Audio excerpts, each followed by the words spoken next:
আসসালামু আলাইকুম।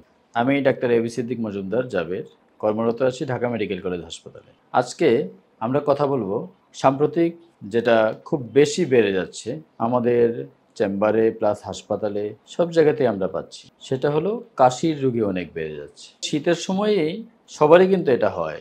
দেখা যায় যে কারো কম হচ্ছে, কারো বেশি হচ্ছে। কিন্তু সবাই কম বেশি আমরা কিন্তু কাশিতে সাফার করি।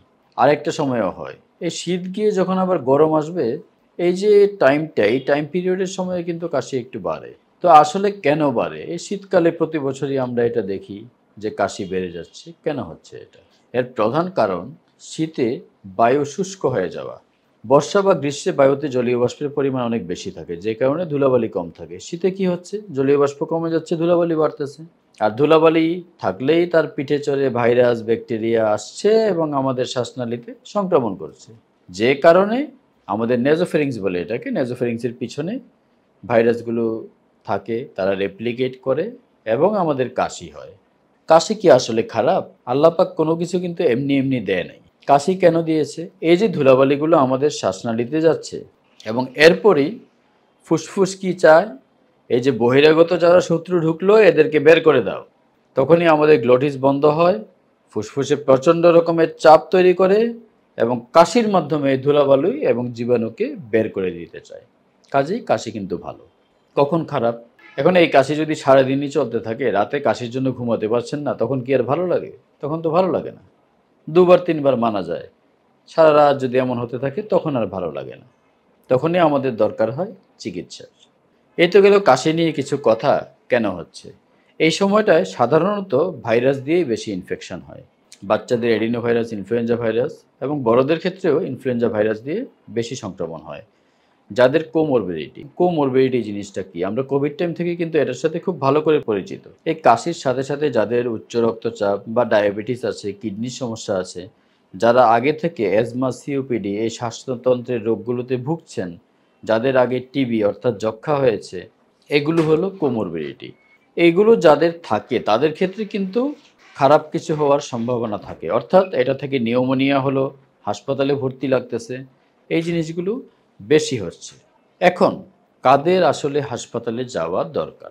কেন আপনার কাশি দেখা গেল ৩-৪ দিন, ৫ দিন, ৭ দিন, ১০ দিন হয়ে গেছে, ভালো হচ্ছে না। কাশি যেরকম ছিল সেরকমই আছে, কোনো কিছুতেই কমছে না। আপনার চিকিৎসকের কাছে যাওয়া উচিত।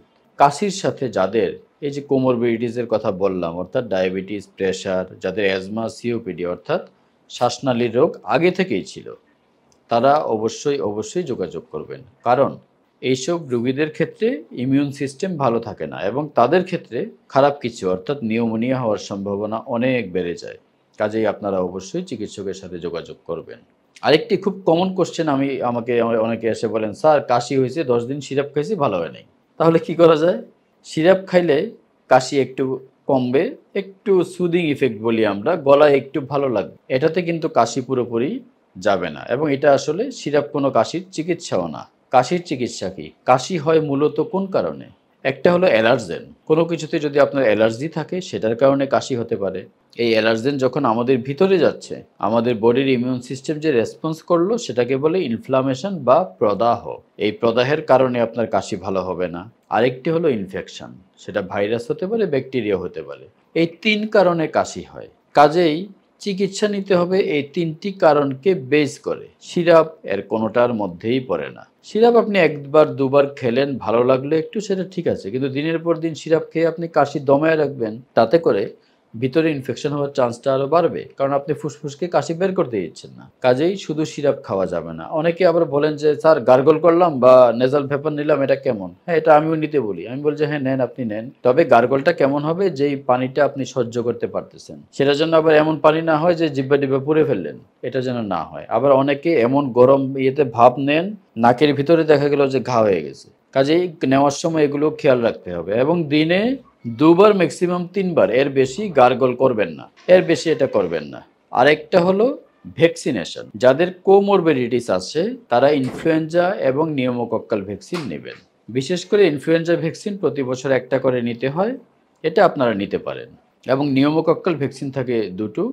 13 এবং 23 এই দুটো ভ্যাকসিন নিতে পারেন। এটা নিলে হয় কি, ইনফ্লুয়েঞ্জা এবং নিউমোকক্কাল ব্যাকটেরিয়া এই দুটো দিয়ে ইনফেকশন বেশি হয়। আপনি প্রায় 70 ভাগ ক্ষেত্রে এটা প্রোটেকশন পাবেন।